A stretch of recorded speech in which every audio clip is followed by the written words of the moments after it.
We have the clock. So all this clock is doing is keeping track of the runtime of the compressor. So it's not something you're going to use a lot in diagnosis or troubleshooting, but occasionally it may be helpful to you. For instance, one scenario where they called into the manufacturer with a problem on this machine. The manufacturer had asked them what the runtime of the compressor was, so they were able to tell them that. And then they considered the fact that the machine had only been installed for like 1 week, and so they knew that the runtime of that compressor was just way too high for 1 week. And that was able to kind of help them understand that they probably had some sort of a leak in the system somewhere. So that's just one scenario where you might use the clock. Over here is your gauge. So this is just an analog gauge, and all this gauge does is it works in conjunction with the on the back side over here, there's a pressure regulator, which you can't see. I'll show you in a little bit. But this is just regulating, the pressure regulator is regulating the output pressure, okay? Not the system pressure, but what the machine is putting out to the dispenser. And so this gauge is telling you what that is. And so typically on this machine, we want that to be between 80 and 85 PSI, and that's the green zone there, okay? So right here is your lighted on-off switch. It's currently in the off position, so if you were to press that button and turn it on, the green light would come on. You'll also notice over here there's a small amber light, and next to that amber light is a sticker with a temperature symbol and sort of a warning symbol there. And what that's for is the machine has a limit thermostat in it. If the unit overheats, basically that means it would get up to about 140 degrees inside. If it does, that limit thermostat will trip and this light will come on. The rest of the unit will be then shut down and will not function until that light goes off. So what that means is that the limit thermostat is an automatic reset. So it is possible for you to get a service call stating that the machine is not working and the light is on in the front, and then you show up and it's working again, okay? That doesn't mean that there's not a problem, but it does mean that the thermostat had reset, okay? Now let's take a look at the components on the back of the machine. There's not a whole lot to talk about on this, but just a few things worth noting. So here's your data plate with the serial number and information that you would need on the unit. Also, this is a quick connect fitting, so this is the male side of it. So basically this is a shut off. So with the, this is where your line would connect, your female would connect to your dispenser. So you can isolate the system by disconnecting this quick connect fitting, and then you'll notice this little depressor right here on the end. So that will not allow any nitrogen to escape from the system. And then lastly, this is your socket for your power cord.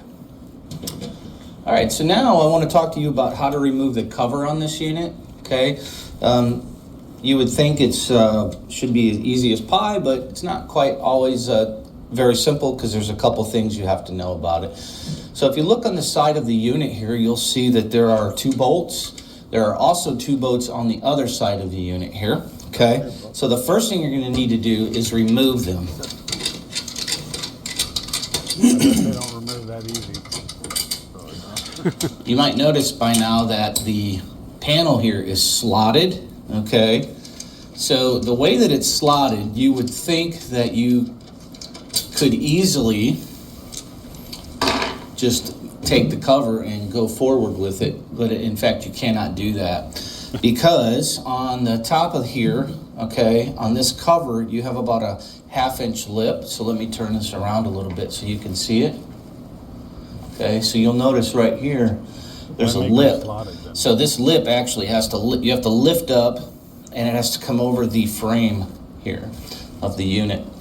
Okay, the other thing that you need to know is down here at the bottom, okay, look kind of hard to see, but I think we can see that on the screen.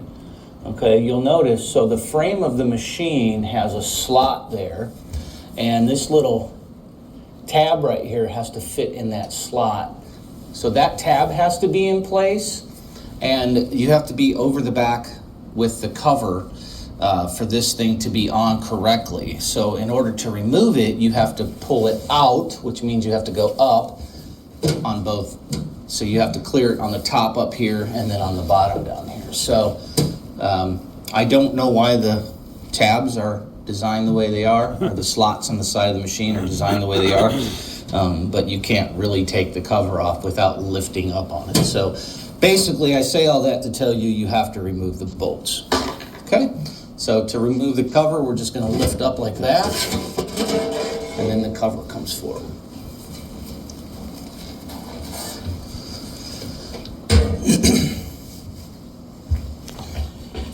Now what I'd like to do is I'd like to go through the componentry of the machine. We're going to do this based on the pneumatic path, okay? So we're going to follow the path of the air being moved throughout the system while we do it. Change filters. Okay. All right. So if you didn't notice, the cover has a couple of fins on the sides of it to allow air to be pulled in, okay? So air is being pulled in, okay, into the box, and then right here, this component right back here is called the air intake filter, okay? It's just a cover with a little filter on the inside of it, okay? And that's just protecting the compressor from any moisture or particulates, if you will, from getting into it, okay? So to remove that cover, you would just do a quarter turn, maybe even an eighth of a turn, and pull it off. It's never really been a problem. I've never heard of one being replaced. It is in the PM kit, I believe, but I wouldn't be too concerned about the air intake filter, okay? So that is mounted right on the compressor here, okay? So the air is being pulled into the compressor, okay? So let's talk a little bit about this compressor. This compressor has to be on these footings here. These are absorbing vibration because that compressor vibrates a lot, and so it can't be tied in tight, otherwise that'll create problems with the compressor. So it has to have a vibration dampening system on it, and so that's what those footers are for. Another thing to note about this compressor is it's a 50% duty cycle compressor.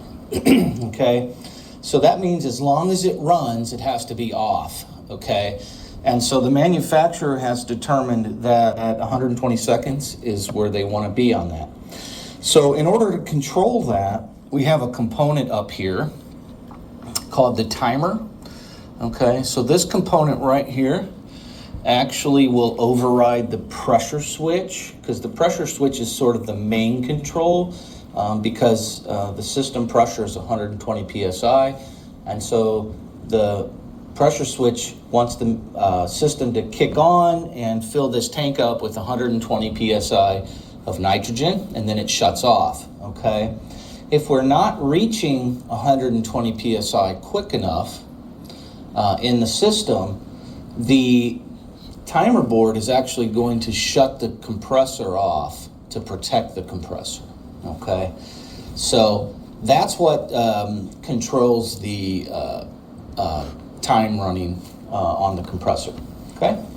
Can you imagine all right. Buffalo Wild Wings? So then we come out of the compressor, and now the air is being pushed into this component right here. This is called the air cooler, all right? And all it does is cool the air, just like that. And how it does that is partially it's just the amount of time that it goes through here, like any other. You increase the amount of time the air is flowing through something, and then you have air being pulled across that, because down here we have a fan, okay? So the fan is pulling air down and over the compressor, down and over the air cooler, and out the bottom of the machine, okay? So then we come out of the air cooler and we come to these two components here. These are the inline filters, okay? So the first inline filter is a 5 micron filter, and the second one is a 0.01 micron filter, okay? So I'll show you a picture in the manual of what it looks like and how to take these apart. So we don't typically do that during the classes, because when you do, you can lose parts and you really should be putting new stuff on, and we just don't want to replace the kits every time we take this apart, okay? So I'll show you what it looks like, and it's pretty self-explanatory in the manual how to remove that. You'll also notice that these are draining into this little tray down here with the sponge inside of it. The amount of moisture that comes out of these is terribly minimal. I mean, you'll never notice it. It's probably an ounce or two a day. It's just not a lot at all. Okay, so then we're going to come out of our inline filters. So 5 micron, 0.01 micron. We come out here down this tube, and we go down to the inlet of this large component right here. And this is really the nuts and bolts of the system. This is the N2 separator, okay? So in order to get a nitrogen, we have to pull nitrogen from the air, okay? And even though the air is mostly nitrogen, it's not terribly pure nitrogen. So you have to get rid of the oxygen molecules and separate the nitrogen, okay? So that's what this component does. And how it does that is, and again, I'm not an expert on this, but what it has openings in here, okay, or chambers with entrances that are the right size, essentially, okay? So nitrogen has larger molecules than oxygen, so it allows the oxygen to pass through, but not the nitrogen, okay? Now, don't get caught up in the whole idea of passing through, because what happens is the oxygen gets trapped, the nitrogen gets passed through the system, okay, into the tank eventually. But the oxygen gets trapped in here and is not allowed to go past, okay? And then what happens is down here at the bottom of the machine, let me see, I can turn this just a little bit for you so you can see. Here's a solenoid valve, okay? So this solenoid valve is normally open, all right? When the compressor kicks on, this solenoid valve closes, okay? So then the system is functioning. It's pushing air through the separator, separating the nitrogen and the oxygen. The oxygen gets trapped, okay?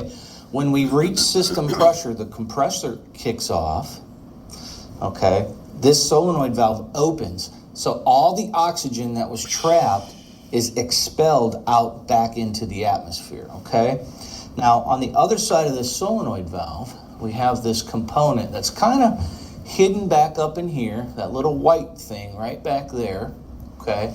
And that's called the muffler, the purge muffler, or the silencer.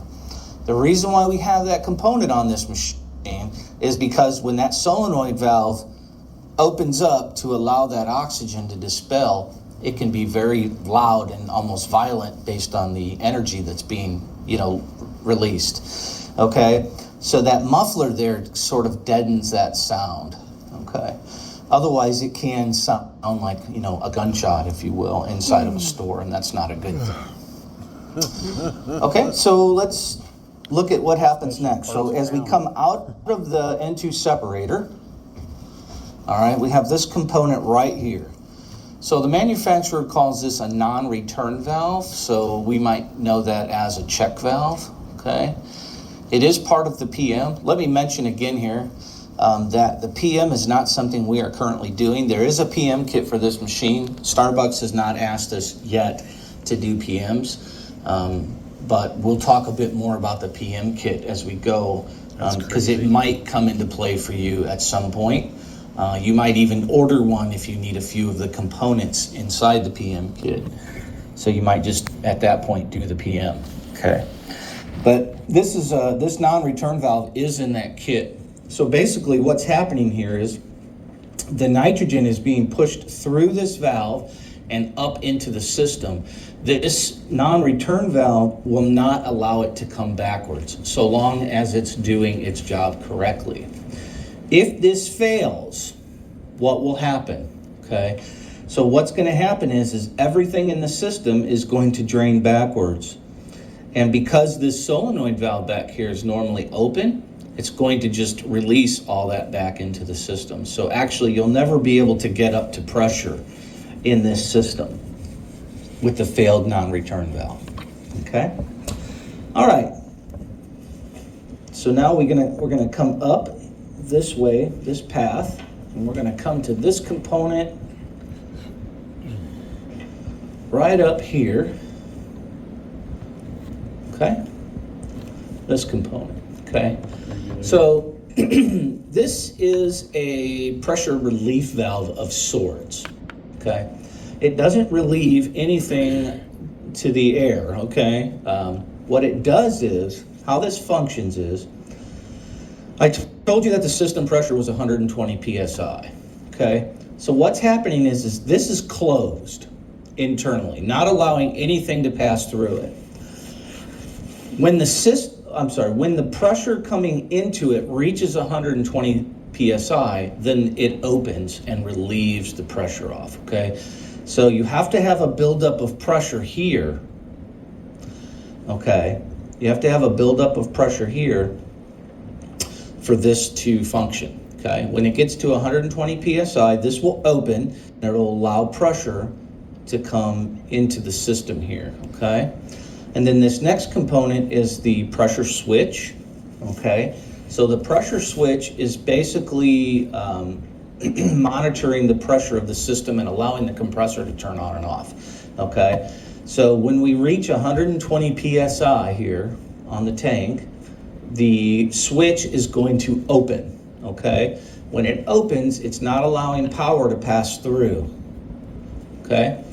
So that means that the compressor will be off. Okay? As the dispenser draws nitrogen from the system, then the pressure will drop. As the pressure drops, when it hits about 105 psi or thereabouts, the switch will close internally and allow power to pass through to go to the compressor. Okay? And so it'll kick the machine on again. So that's how this pressure switch works. Okay? And this is the new style pressure switch. There is an older style pressure switch, which we'll show you in the manual. But it's mounted over here on this side, and the pressure relief was actually over here. So let's see. All right, so then we over here on the tank, so this is the holding tank for the nitrogen. Okay, we have the drain. So this would be what you would use to drain the system out. So just by opening this up, you would drain the system out. So we don't currently have any pressure in the system. All right. And then over here is the pressure relief valve. So if the machine over pressurizes, say the pressure switch doesn't work, this will kick off. I don't remember the exact pressure that it will kick off. I want to say it's somewhere around 130, 140 psi where it will kick off. It's probably in the book. We'll look that up. All right. The other thing worth noting is this component up here. So this component right here is a 30 microfarad capacitor for the compressor. Okay. And then we have a couple components back here that we mentioned earlier to talk about. So right here you have your pressure regulator. So in order to adjust this regulator, you would just pull up on this and you'll hear a pop. Okay, and then you can turn it one way or other to adjust our pressures between the 80 and 85 that we need on the front. And then once you're done with it, you can just push it down and it'll lock in place. You might be able to force turn that without pulling it up, but if you do, you're gonna break it, and that's not a good thing. Other thing I'll tell you is this is probably the #1 source for leaks. So for whatever reason, this thing will crack and it'll be leaking pretty bad, and the machine will basically be rendered useless at that point until you replace the component. Let's see, what else? So, oh yes, down here we have the high limit thermostat, or the limit thermostat. Basically, it's set for 140 degrees. So right around 140 degrees, this thing will trip, okay? And it will shut the whole machine off. It will send power, though, to the light on the front, like we talked about, okay?